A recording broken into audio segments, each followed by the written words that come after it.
It was just another humid night in Florida. But little did I know that a routine food delivery would plunge me into the depths of a bone-chilling horror story. As a delivery driver for a popular local restaurant, I thought I had seen it all: late-night cravings, impatient customers, and even the occasional eerie delivery address. However, nothing could have prepared me for what unfolded during that fateful midnight delivery to an isolated mansion on the outskirts of town. The clock struck midnight as I navigated the maze-like streets of suburban Florida, my headlights cutting through the thick, humid air. The soft glow of neon signs from convenience stores and the distant hum of crickets were my only companions on this desolate delivery route. As a food delivery driver, the monotony of these late-night drives had become a routine until that one delivery changed everything. I glanced at the order details on my phone: a large pepperoni pizza, garlic knots, and a side of buffalo wings. Standard fare for the late-night crowd. The destination was a peculiar mansion nestled at the end of a long, winding road. The app's GPS directed me to turn onto a dirt path shrouded in darkness. The eerie feeling in my gut grew, but I dismissed it as a result of the looming shadows that the trees cast over the road. As I approached the mansion, its silhouette became more ominous against the moonlit sky. The sprawling estate, adorned with ornate wrought iron gates, seemed out of place in this quiet corner of town. The delivery instructions simply read: leave the food at the doorstep, ring the bell, and do not wait. Odd, but not entirely unheard of. The gravel crunched beneath my tires as I parked in front of the mansion's grand entrance. The silence was deafening, broken only by the distant howl of a lone coyote. Grabbing the pizza box and the insulated bag containing the other items, I made my way to the imposing front door. The mansion loomed over me like a silent sentinel, its windows reflecting the shimmering moonlight. The air was thick with an indescribable tension, making every step feel heavier than the last. As I reached the doorstep, I hesitated for a moment, a peculiar sense of unease settling over me. It felt as though the mansion itself was watching, silently judging my every move. Summoning my courage, I pressed the doorbell, its echo reverberating through the stillness of the night. I took a step back, the anticipation of completing the delivery and escaping the eerie atmosphere consuming my thoughts. But as I waited, an unsettling feeling gnawed at the edges of my consciousness. Seconds later, the massive door creaked open slowly, revealing a dimly lit foyer. A chill ran down my spine, and I strained to see beyond the threshold. The mansion seemed frozen in time, each cobweb-covered piece of furniture a relic of a forgotten era. The only sound was the soft crackling of a distant fireplace. "Hello," I called out tentatively, my voice barely audible in the vast emptiness of the mansion. No response. I peered into the darkness, debating whether to step inside or retreat to the safety of my car. The smell of aged wood and dampness permeated the air, creating an oppressive atmosphere that clung to my skin. With a sigh, I decided to follow the instructions and leave the food on the doorstep. I placed the pizza box and the bag on an intricately designed doormat, its once vibrant colors faded with time. Just as I was about to turn away, a voice echoed from the shadows. "Wait." The command was soft, barely audible, yet it sent shivers down my spine. I froze, my eyes scanning the darkness for any sign of movement. From the depths of the mansion, a figure emerged, an elderly woman clad in a tattered, moth-eaten gown. Her gray hair hung loosely around her face, and her eyes, clouded with age, fixated on me with an intensity that made my blood run cold. "Thank you for bringing the feast," she said, her voice a haunting melody. "Won't you stay and share it with me?" A wave of unease washed over me, but before I could decline, she beckoned me inside with a bony hand. Against my better judgment, I stepped over the threshold into the dimly lit foyer. The air inside the mansion was heavy with the scent of decay, and the silence seemed to amplify the thudding of my heart. As the door creaked shut behind me, the elderly woman led me through a labyrinth of dimly lit corridors. Flickering candles cast dancing shadows on the walls, creating a surreal atmosphere that sent a chill down my spine. The mansion seemed to come alive with an eerie energy, as though it harbored secrets within its walls. We entered a grand dining hall, adorned with a long mahogany table set with dusty silverware and tarnished plates. The flickering candlelight revealed faded portraits of long-forgotten faces, their eyes following our every move. The air grew thicker, and the unsettling feeling in my gut intensified. I realized I had walked into a scene from a nightmare, one that I couldn't escape. "Sit," the elderly woman commanded, gesturing toward a chair at the head of the table. Reluctantly, I obeyed, the creaking of the chair echoing through the oppressive silence. She took a seat across from me, her gaze fixed on the untouched feast before us. Without warning, the silence shattered as a discordant melody filled the air.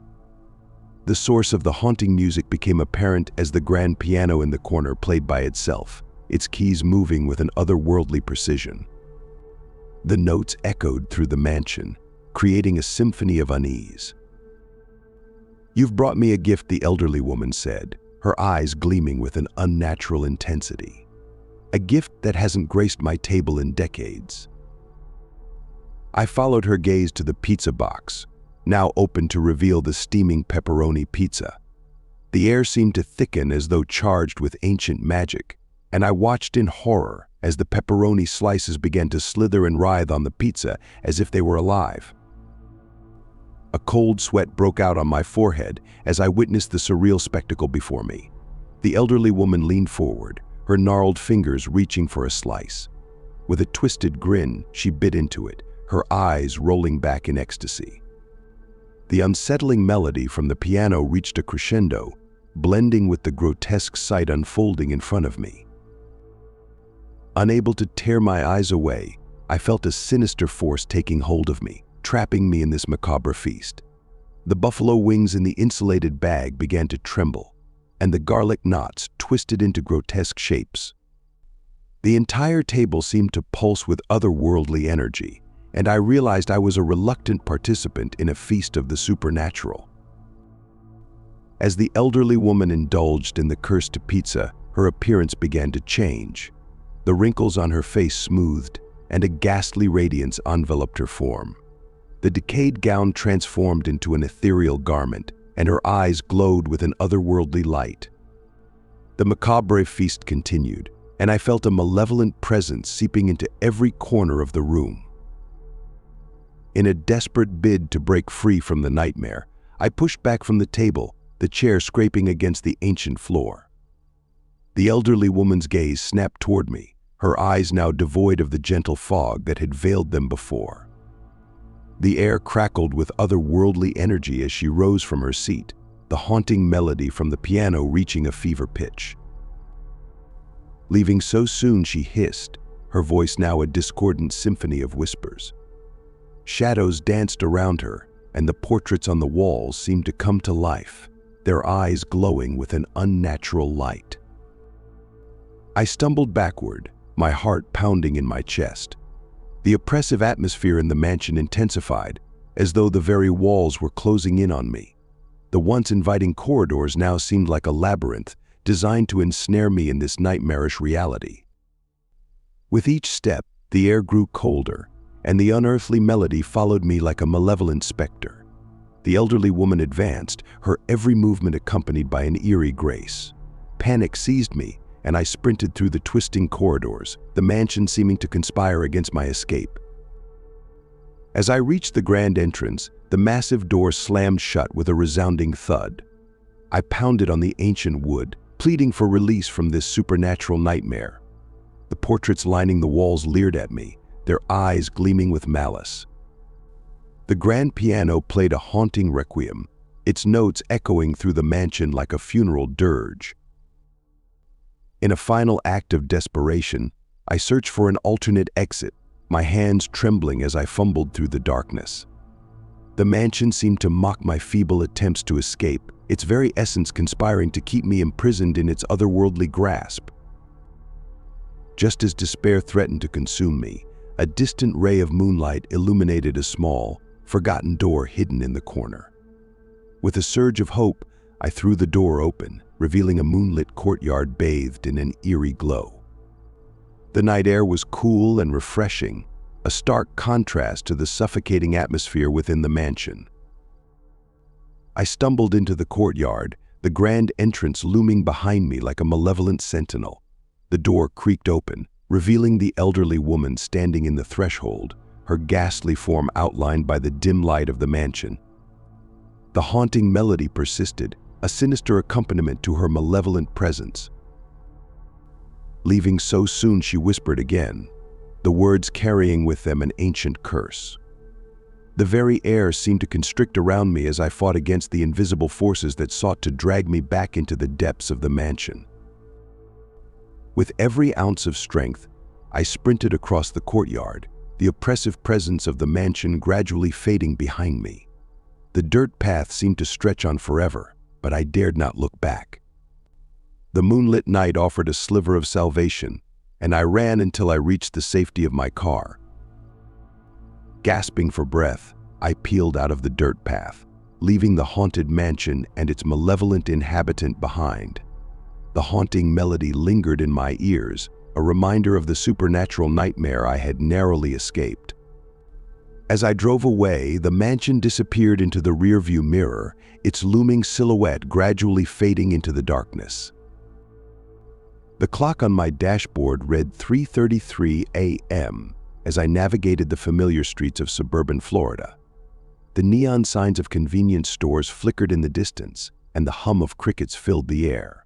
The events of that night felt like a dream, yet the lingering unease in my gut told me otherwise.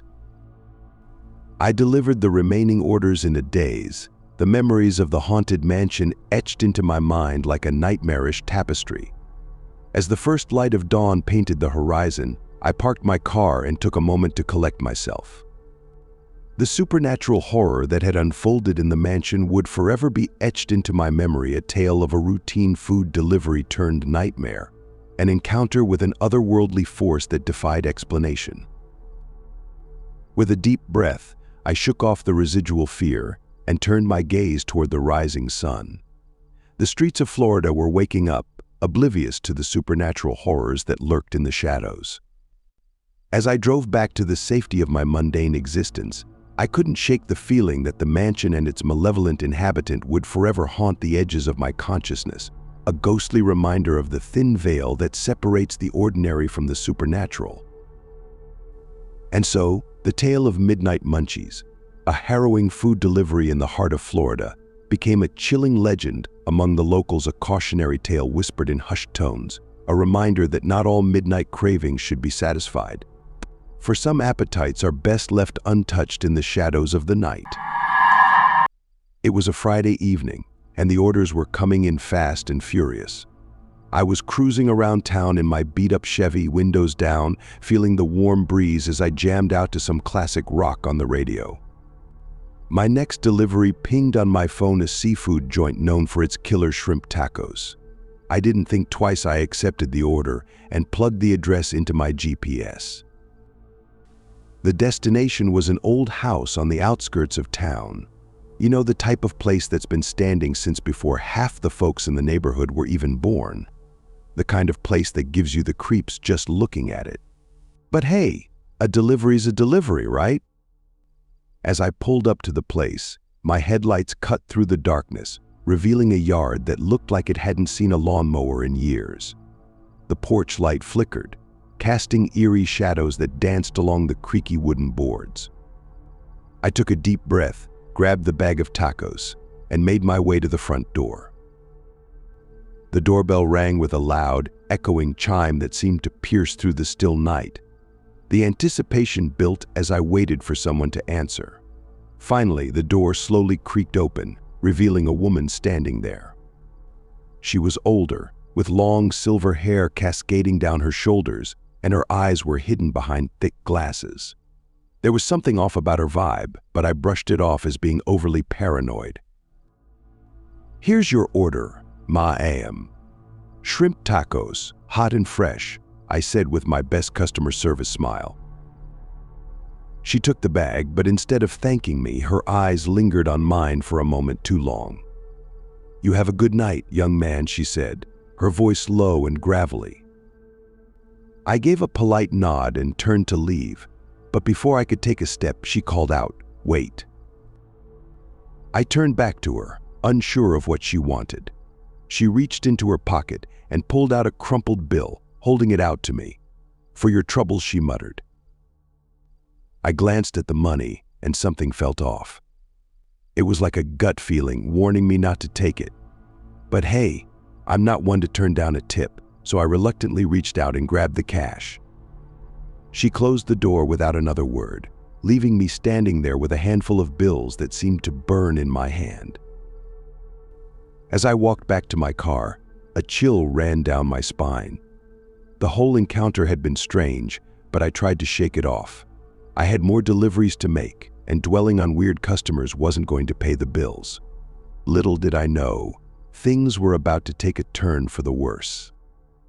My next delivery was to a quiet suburban neighborhood, and the address led me to a house tucked away at the end of a cul-de-sac.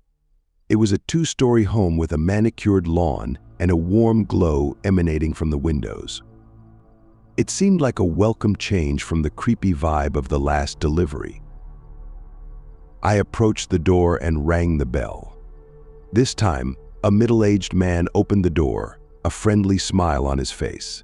"Hey there. Right on time," he said, reaching for the bag of sushi I held. As I handed over the food, I couldn't help but feel a sense of relief.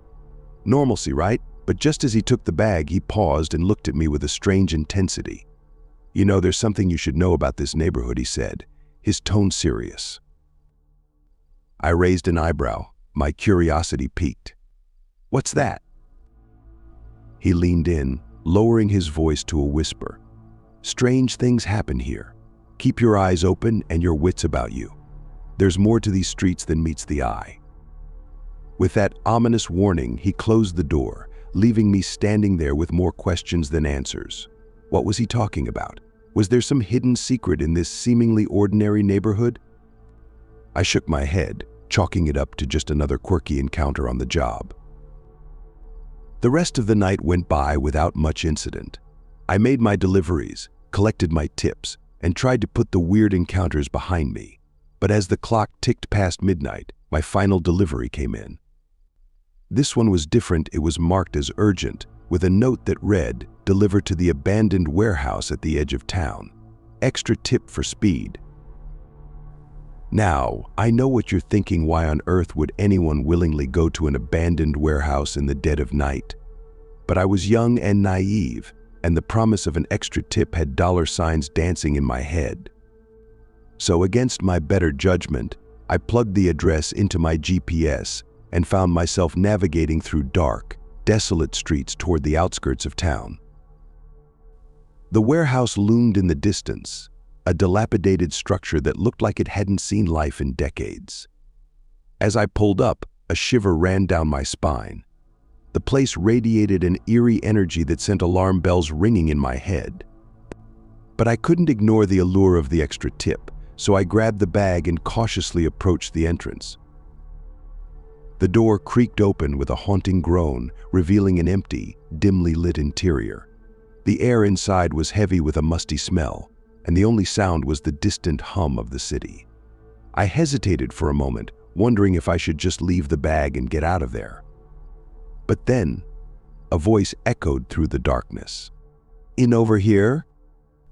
I followed the sound, my heart pounding in my chest. In the corner of the warehouse, barely visible in the dim light, stood a figure cloaked in shadows. As I got closer, the details came into focus. It was an old man, hunched over and shrouded in tattered clothing. His eyes glinted in the darkness, reflecting the dim light like a cat's. Finally, he rasped, his voice sending shivers down my spine. "Set it down here." I did as he said, trying to conceal the unease bubbling within me.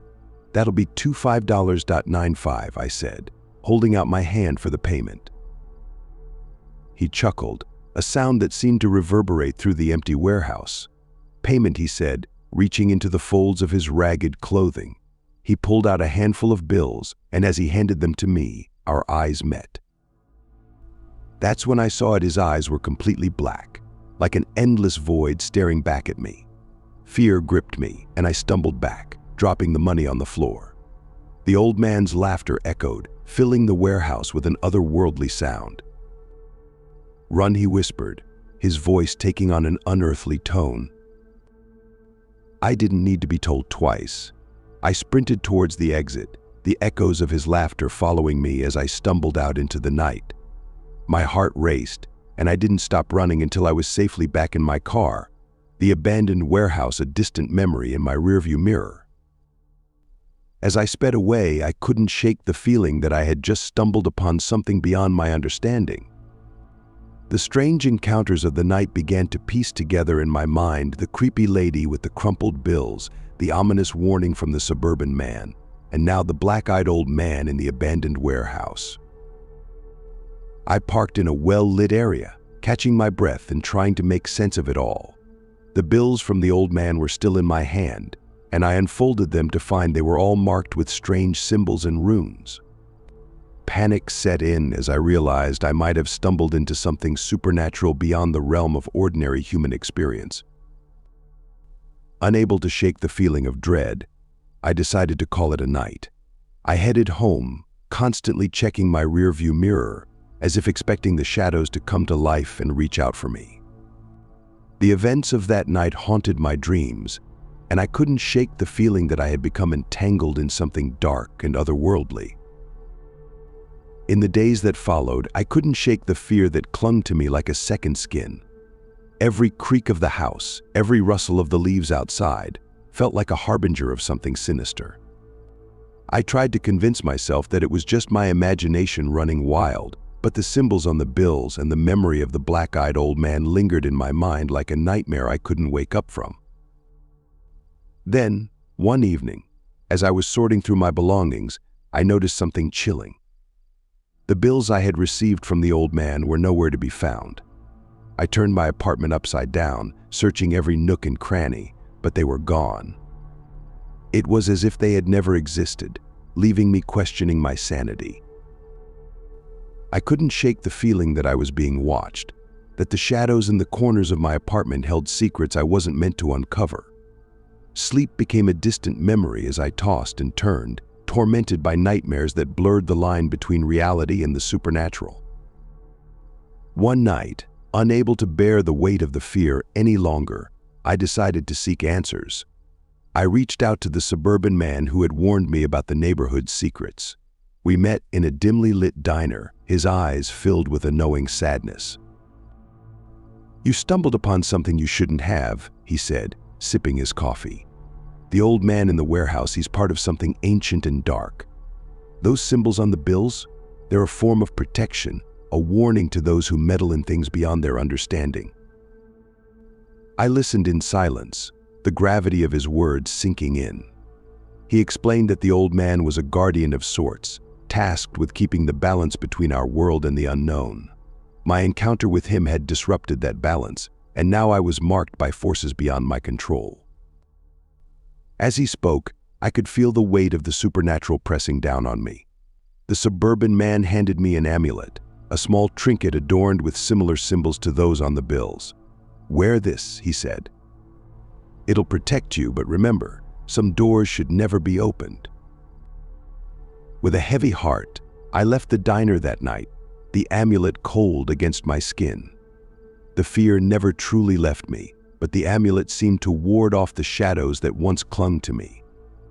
I continued my work as a food delivery driver, but every time I stepped out into the night, I couldn't shake the feeling that something dark and ancient was watching, waiting for its chance to creep back into my life. If you like this story, subscribe to the channel so you don't miss new videos. Don't forget to like and share your opinion in the comments. This is Philip. See you in the next video.